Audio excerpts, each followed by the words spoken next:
बिस्मिल्लाहिर्रहमानिर्रहीम। Dear students, आपकी respected ma'am हाजिर है एक नई वीडियो के साथ। अगर आपको ये इंस्ट्रक्शन वीडियोस मेरी पसंद आती हैं तो ज़रूर बेल आइकन को प्रेस करें, सब्सक्राइब बटन को प्रेस करें और लाइक और शेयर ज़रूर करें। आज का जो हमारा टॉपिक है, जो आज हम पढ़ने जा रहे हैं, एज़ यू नो कि हम रीडिंग कम्प्रिहेंशन के डिफरेंट प्रॉस्पेक्ट्स जो हैं, जो उसके फैक्टर्स हैं, जो भी उसके टाइप्स हैं, हम उनको पढ़ रहे हैं। तो उस हवाले से आज का जो हमारे पास टॉपिक आ रहा है वो है topic main idea and supporting detail. किसी भी पैराग्राफ में, किसी भी रीडिंग पैसेज में हमें अगर टॉपिक, मेन आइडिया और सपोर्टिंग डिटेल्स ढूंढने हों तो हम किस तरीके से और कौन कौन सी टिप्स को फॉलो करेंगे जिससे हमारे पास ये सब चीज़ें आ जाएंगी। तो अपनी रीडिंग और अपने लेक्चर को स्टार्ट करते हैं। बिस्मिल्लाहिर्रहमानिर्रहीम। जी, तो बेटा हमारे पास सबसे पहले आ जाती है पैराग्राफ की definition. A paragraph is a group of sentence related to a particular topic और a central theme. A paragraph is a group of sentence, बहुत सारे जुमलों से मिलकर एक पैराग्राफ बनता है related to a particular topic. कोई एक स्पेसिफिक टॉपिक होता है उसका, और सेंट्रल थीम, एक ही थीम होती है जिसकी बिना पर वो पैराग्राफ मेंटेन किया जाता है। एवरी पैराग्राफ हैज़ अ की कॉन्सेप्ट और मेन आइडिया। हर पैराग्राफ का अपना कॉन्सेप्ट है और उसका एक मेन आइडिया होता है कि वो बात क्यों बताई जा रही है, उसके पीछे रीज़न क्या है। Which is considered the most significant piece of information the author wants to convey. जो सबसे ज़रूरी इन्फॉर्मेशन होती है, जो सबसे ख़ास इन्फॉर्मेशन होती है जिसने वो पैराग्राफ लिखा है, वो कन्वे करना चाहता है, अपनी ऑडियंस को बताना चाहता है। द मेन आइडिया, अब उसी पैराग्राफ में एक मेन आइडिया होता है, ठीक है। मेन आइडिया कौन सा है? जो मोस्ट सिग्निफिकेंट इंफॉर्मेशन है। The main idea is the key concept being expressed by the text और द पैराग्राफ। ये की कॉन्सेप्ट होता है किसी भी पैराग्राफ का। की कॉन्सेप्ट क्या है? Main idea. It is the most central piece of information. ये सेंट्रल पीस ऑफ इंफॉर्मेशन होता है, ऐसी इंफॉर्मेशन जो कि एक्सक्लूड नहीं की जा सकती, जो बहुत इंपॉर्टेंट है। The author wants you to know, author चाहता है कि आप उसको जानें। It also tell the topic of the paragraph. The topic is the broad general theme और मैसेज। द टॉपिक, अब आपके पास पहली बात क्या आ रही है? मेन आइडिया क्या होता है? की कॉन्सेप्ट होता है, जो इन्फॉर्मेशन आपको देना चाह रहा है ऑथर। टॉपिक क्या होता है? Broad general theme of the message. एक सिंगल वर्ड का भी टॉपिक हो सकता है, एक फ्रेज का भी हो सकता है topic. It depends according to the need of the author कि वो क्या चीज़ आपको किस तरीके से इन्फॉर्म करना चाहते हैं। In return, the topic tells what all or most of the sentence are about. ये टॉपिक टेल आप बताता है आपको, टॉपिक जो है वो इन्फॉर्म करता है कि सेंटेंसेस जो बाकी होंगे वो किस चीज़ से रिलेटेड होंगे, क्योंकि ज़ाहिर बात है जो टॉपिक होगा उसी से रिलेटेड जितने भी सेंटेंसेस, हमने ऑलरेडी पढ़ा है कि paragraph is a combination of sentences, तो जितने भी सेंटेंसेस होंगे वो टॉपिक से रिलेटेड होंगे। These other sentences are called details. जो टॉपिक से हटकर टॉपिक को सपोर्ट कर रहे होंगे उनको बोलेंगे हम डिटेल्स, जिनको हम सपोर्टिंग डिटेल्स भी कहते हैं। विच डिस्क्राइब और एक्सप्लेन द मेन आइडिया, जो कि मेन आइडिया की हेल्प कर रहे होते हैं, उसको डिस्क्राइब कर रहे होते हैं। अभी जैसे आपको मैं एक मेन आइडिया दे रही हूँ स्लाइड के थ्रू, ठीक है, लेकिन इसका मेन आइडिया के साथ साथ मैं आपको और क्या देना चाह रही हूँ? मैं आपको सपोर्टिंग डिटेल्स भी दे रही हूँ ताकि आप लोगों को अच्छे तरीके से समझ आ जाए। Details, major and minor, support the main idea by telling how, what, when, where, why, how much और how many। मतलब यहाँ पर जो भी डिटेल होगी, मेजर के बारे में बताएंगे, माइनर के बारे में बताएंगे, सपोर्ट करेंगे आइडिया को, कैसे हुआ, कब हुआ, जितनी भी डिटेल्स हम देते हैं। बाज़ औक़ात कोई इंसान कहता है कि मेन पॉइंट पर बात करें, जो मेन पॉइंट है वो बताइए। तो जब हम मेन पॉइंट के बारे में बात करते हैं तो वहाँ पर हमारे पास यही बात आ जाती है कि हमें सपोर्टिंग डिटेल्स नहीं चाहिए, we just need main idea of the sentence you want to convey. So उस हवाले से हमारे पास ये आ जाता है main idea, topic and detail के बारे में। जल्दी से स्लाइड को ज़रा समराइज़ कर लेते हैं। मेन आइडिया इज़ अ की कॉन्सेप्ट, किसी भी पैराग्राफ का मेन कॉन्सेप्ट होता है। और टॉपिक क्या है? एक जनरल थीम होती है, एक ब्रॉड वे होता है या एक मैसेज होता है जो कि कन्वे करने की कोशिश की जा रही है। और डिटेल्स क्या होती हैं? उसी मेन आइडिया और टॉपिक को जब डिटेल में एक्सप्लेन किया जाता है WH क्वेश्चन के साथ, how, what, when, where, why, वो उन सब चीज़ों में जब कवर किया जाता है तो उनको बोलते हैं हम details. A writer may indicate his/her main idea plainly somewhere in the paragraph. That main idea may be found at the beginning of the paragraph, in the middle, or at the end. The sentence in which the main idea is stated is a topic sentence. किसी भी paragraph में जब आपको कोई main sentence दिया जाता है, कोई भी जो सेंटेंसेस होते हैं वो गैदर किए जाते हैं, उसमें एक सेंटेंस ऐसा होता है जो कि आपको मेन आइडिया बता रहा होता है। ठीक है, जो मेन आइडिया बता रहा था उसे हम कंसिडर करते हैं टॉपिक सेंटेंस। उसे हम क्या कंसिडर करते हैं? Topic sentence. Sometimes the main idea is implied और not overly stated. You have to analyze the paragraph carefully so you can identify what it is about. Sometimes the main idea is implied. बाज़-औक़ात आपको फ़ौरन से show कर दिया जाता है, topic sentence जो है वो सामने विजिबल होता है, बाज़-औक़ात वो स्टेटेड नहीं होता।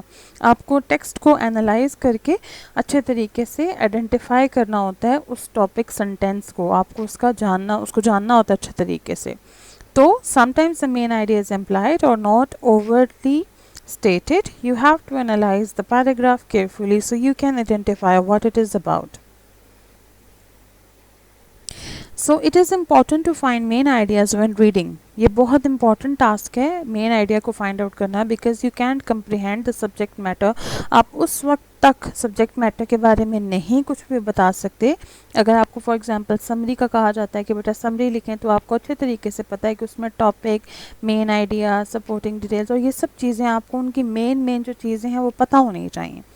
If you haven't identified the topic, the main idea and the supporting details, तो आप कभी भी सब्जेक्ट को अच्छे तरीके से समझ नहीं पाएंगे, रीडिंग को रीड नहीं कर पाएंगे।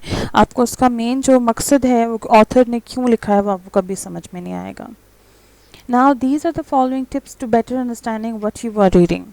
आप अपनी रीडिंग को कैसे बेटर बना सकते हैं, उसमें टॉपिक और जो सपोर्टिंग डिटेल्स हैं, मेन डिटेल्स हैं, उनको कैसे फाइंड आउट कर सकते हैं।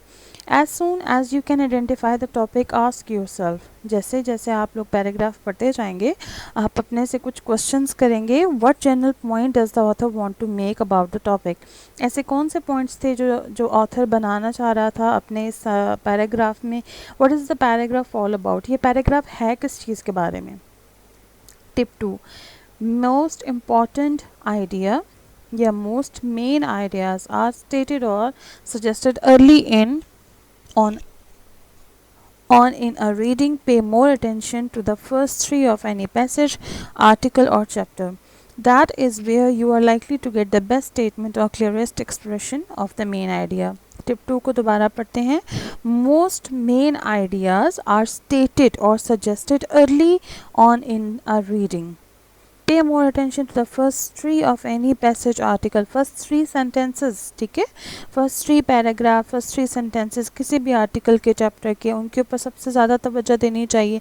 उसमें मोस्टली आपको क्लियरेस्ट एक्सप्रेशन मिल जाता है कि मेन आइडिया क्या होगा। ठीक है। Tip number 3, pay attention to any idea that is repeated in different ways. कोई भी आइडिया जब बार बार रिपीट हो रहा होगा तो ये भी एक हिंट है आपके लिए कि it is a main idea. If an author returns to the same thought in several different sentences और paragraph, that idea is the main और सेंट्रल थॉट अंडर डिस्कशन। जब कोई भी ऑथर जो भी लिखने वाला है बार बार उसी पॉइंट पर वापस आए और वही बार बार एक्सप्लेन करे तो it is considered to be as main idea. ठीक है। Tip number 4, once you feel sure you have found the main idea, ask it yourself if the possible reasons, statistics, studies and facts included in the reading lend themselves as evidence or explanation in supporting of the main idea you have in mind.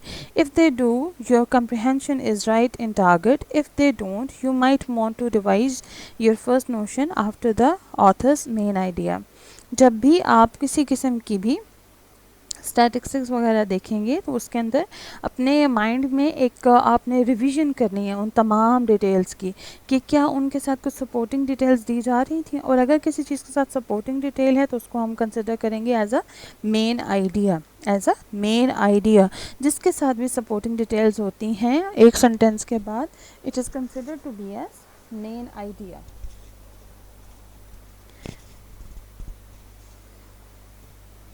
Tip number 5. The main idea of the passage can be expressed in a number of ways. Number of ways में इसको हम express कर सकते हैं.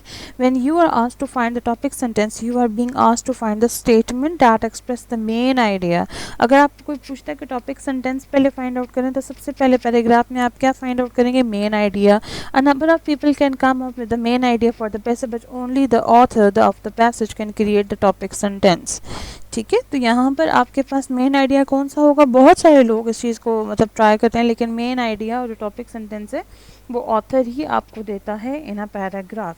Tip number 6. If you are taking a test that ask you to find the thesis और the theme of the reading, do not let the terms confuse you. You are still looking for the main idea.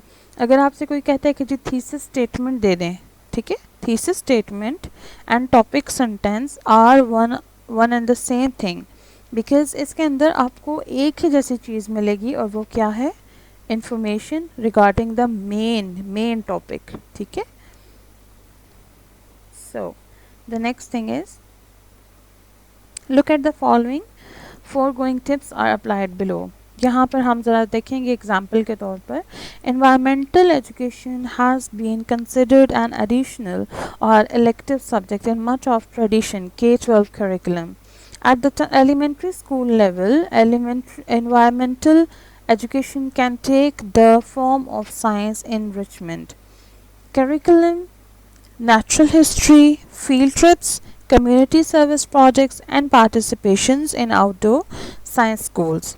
In secondary schools, environmental curriculum can be a focused subject within the sciences or in part of student interest group or clubs. At the undergraduate and graduate level, it can be considered its own field within education. Environmental studies, environmental science, and policy, ecology, or human culture ecology programs. Now here is a example of a passage. Now let's see which is the topic sentence. What are the questions that you can ask to yourself is which is the topic sentence. सबसे पहले topic sentence कौन सा है? Let's see. Environmental education has been considered an additional or elective subject in much of traditional K-12 curriculum. Can you see that there is a main idea over here in this sentence? यहाँ पर main idea discuss किया जा रहा है और उसके बाद उसकी सपोर्टिंग डिटेल्स हैं. एट द एलिमेंट्री स्कूल, फिर वो बता रहे हैं एलिमेंट्री स्कूल में क्या होता है, फिर वो बता रहे हैं कि कौन कौन से ऐसे डिसिप्लिन होते हैं जिनमें हम फॉलो कर सकते हैं, और फिर उसके बाद वो हमें इसी मेन आइडिया के बारे में बता रहे हैं. तो it is considered to be as topic of the sentence. Yes. What is the topic of the paragraph? अब टॉपिक क्या है पैराग्राफ का? The paragraph talks about environmental education as an additional subject in the curriculum. Now you can find your topic. Let's find out the topic. Now see here. At the elementary school level, environmental education can take the form of science enrichment curriculum, natural history, field trips, community service projects, and participations in outdoor science schools. Now here you find out what? You find out that the paragraph is all about environmental education as an additional subject in the curriculum. What supports the topic sentence? Topic sentence को कौन कौन सी चीज़ें support कर रही हैं? These are the environmental education activities that student can do as a part of curriculum. What specific details or examples are given? Now here are the examples and specific details are given which are supporting basically the main idea and the topic of the paragraph. So this is how you can find out the main topic, the main idea, the topic sentence and the supporting details of any reading passage. Take care. अपना बहुत सारा ख्याल रखें and I hope कि आपको ये lecture अच्छा लगा होगा, और अगर आपको अच्छा लगा है तो उसको लाइक और शेयर ज़रूर करें, और आप लोगों को और पैराग्राफ्स भी ऐसे मैं शेयर कर दूंगी इन डिस्क्रिप्शन लिंक, ताकि आप लोग उसकी प्रैक्टिस कर सकें और अगर कोई क्यूरीज होंगी तो हम लोग उसको रिजॉल्व करेंगे. Take care. अल्लाह हाफिज़.